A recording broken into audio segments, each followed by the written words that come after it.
आप सभी का मेरे YouTube channel M S current affairs में स्वागत है।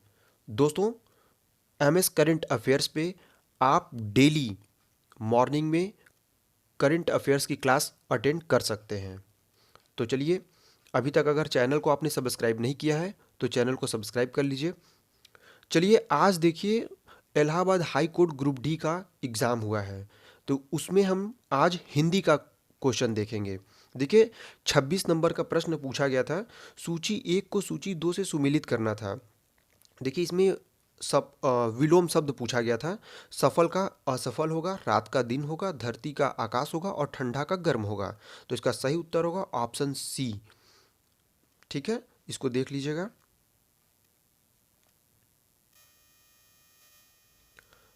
27 नंबर के प्रश्न में देखिए, सही वाक्य चुनने के लिए पूछा गया था। हमें चरखा कातनी चाहिए, तो चरखा काता नहीं जाता, पहली चीज। दूसरी बात, लिखा है खरगोश को काट कर गाजर खिलाओ। खरगोश को काट कर गाजर नहीं खिलाया जाता, बल्कि गाजर को काट कर खरगोश को खिलाया जाता है। देखिए, और लास्ट दिया था मोहन की माता जी जा रहा है, तो मोहन की माता जी जा रही हैं होना चाहिए था। तो इसका राइट आंसर है ऑप्शन सी, मतलब तीसरा वाला, मैं गाने का अभ्यास कर रहा हूँ, ये सही होगा। 28 नंबर का प्रश्न देख लेते हैं। देखिए, इसमें पूछा था सूची एक को सूची दो से मिलान करना था। ईश्वर के नाम का जाप क्या कहलाता है? तो देखिए, उसको सुमिरन कहते हैं। तो ए का हो जाएगा 3, और बी में है बिना मजदूरी का काम, उसको बेगार कहते हैं। वहीं मेहनत का मूल्य, मतलब अगर आप किस मेहनत से काम कर रहे हैं और उसका जो पैसा मिले तो उसको पारिश्रमिक बोलते हैं। और डी का है पहुंचने का स्थान, तो उसको गंतव्य बोलते हैं। तो इसका राइट आंसर हो जाएगा ऑप्शन दो, ए का 3, बी का 1, सी का 2, डी का 4।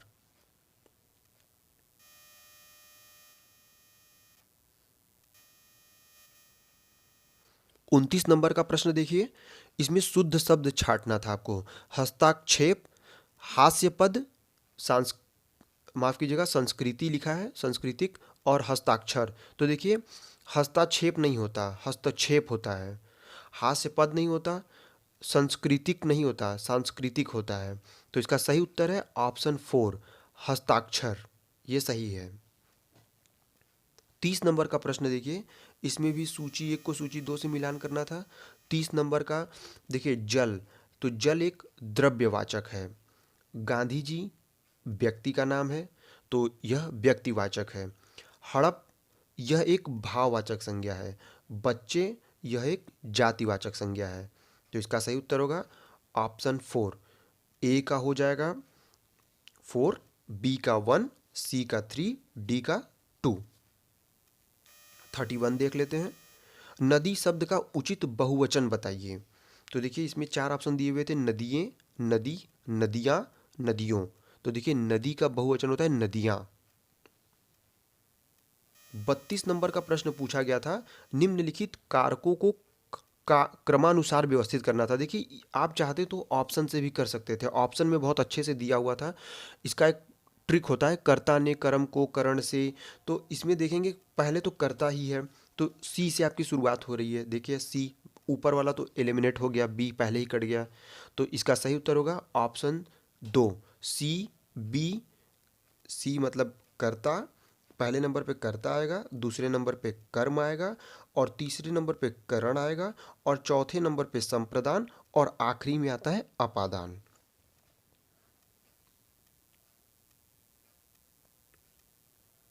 अब 33 नंबर का देखिए। देखिए, 34 में है, किस समास में योजक चिन्हों का प्रयोग किया जाता है?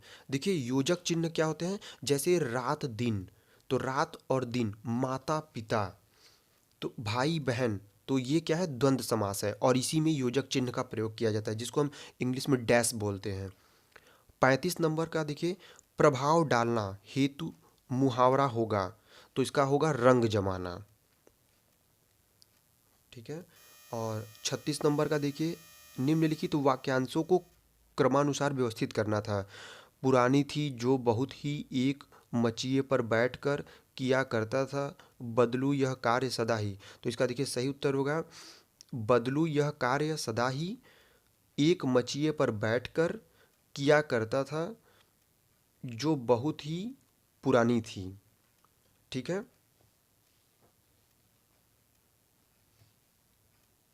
तो इसका सही उत्तर हो जाएगा ऑप्शन 1, ECDBA।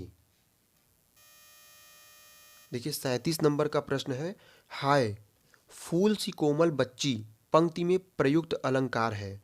ऑप्शन दिया था रूपक अलंकार, यमक अलंकार, श्लेष अलंकार और उपमा अलंकार। तो देखिए ये बहुत आसान था। जब हम किसी की किसी से उपमा करते हैं तो वह उपमा अलंकार ही होता है। यहाँ पे फूलों सी बच्ची के बारे में किससे उपमा की जा रही है? फूल से। तो यह उपमा अलंकार है। 38 नंबर का प्रश्न पूछा गया था कि सूची 1 को सूची 2 से मिलान करिए। मनुष्यता, विद्यालय, अनु, कर्म भूमि। तो देखिए इसमें भी आप चाहते तो दिमाग लगा सकते थे। विद्यालय का संधि विच्छेद क्या होगा? विद्याधन आलय। ठीक है। कर्म भूमि, कर्म की भूमि, यह समास है। तो आप चाहते तो इससे भी आप लगा सकते थे। तो देखिए इसका हो जाएगा, ए का हो जाएगा फोर, मतलब मनुष्यता का हो जाएगा प्रत्यय, और बी यानी कि विद्यालय का हो जाएगा संधि, और सी यानी कि अनु का हो जाएगा उपसर्ग, और डी यानी कर्म भूमि का हो जाएगा समास।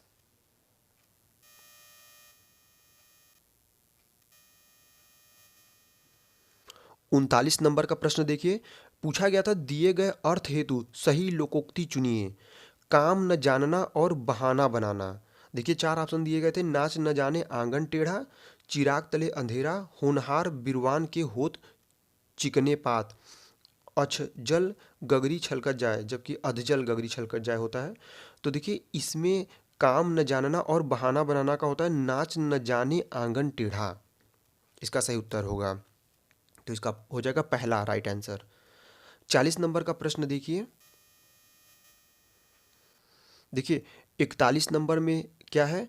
कुंवर सिंह के पिता वीर होने के साथ साथ स्वाभिमानी एवं उदार स्वभाव के व्यक्ति थे। रेखांकित शब्दों में उपसर्ग जुड़ा है। तो स्वाभिमानी में क्यों कौन सा उपसर्ग जुड़ा हुआ है? तो देखिए स्व, स्वधन अभिमानी, तो स्वाभिमानी होता है। देखिए इसमें जिन्होंने कॉन्सेप्ट, जिनका कॉन्सेप्ट क्लियर होगा वो तो आसानी से कर लेंगे। देखिए 42 नंबर का देखिए, 42 नंबर में दिया था भ्रमर, ये पर्यायवाची दिया हुआ है। सूर्य, मधु, मधुकर, कपड़ा, चंद्रमा का पर्यायवाची दिया हुआ है, इसको मिलान करना था। देखिए मधुकर मतलब होता है जिसको हम हिंदी में बर्रे कहते हैं, भौरा। तो मधुकर का होता है भ्रमर, भौरा, मधुप। और कपड़ा को हम बोलते हैं वस्त्र। देखिए आसान भी था, चाहते तो आप ट्रिक कर लगा सकते थे। कपड़े को हम वस्त्र बोलते हैं, तो कपड़े का वस्त्र इसी में दिख रहा है, सिर्फ सी ऑप्शन में, पटवसन। और चंद्रमा, चंद्रमा को देखिए हम क्या बोलते हैं? शशि बोलते हैं। निशाकर, रात में जग, रात में निकलने वाला, निशा मतलब होता है शाम, शाम को कौन निकलता है? चंद्रमा निकलते हैं, निशाकर। और देखिए सूर्य का कितना अच्छा, दिनकर, दिन को कौन करता है? दिनकर। भानु, रवि। ठीक है, तो इसका सही उत्तर हो जाएगा ऑप्शन 2, ए का हो जाएगा भ्रमर, भौरा, मधुप, किसका होगा? मधुप का। और बी यानी कि शशि, इंदु, निशाकर किसका होगा? चंद्रमा का। और सी यानी कि वस्त्र, पट, वसन, यह किसका होगा? कपड़े का। और डी यानी रवि, भानु, दिनकर, यह होंगे सूर्य के। तो उम्मीद करते हैं कि आपका हिंदी आप लोग अपना मिला लेंगे। देखिए ये मैंने अपना बताया है और मुझे पता है ये 100% सही है, कि इसमें कोई त्रुटि नहीं है।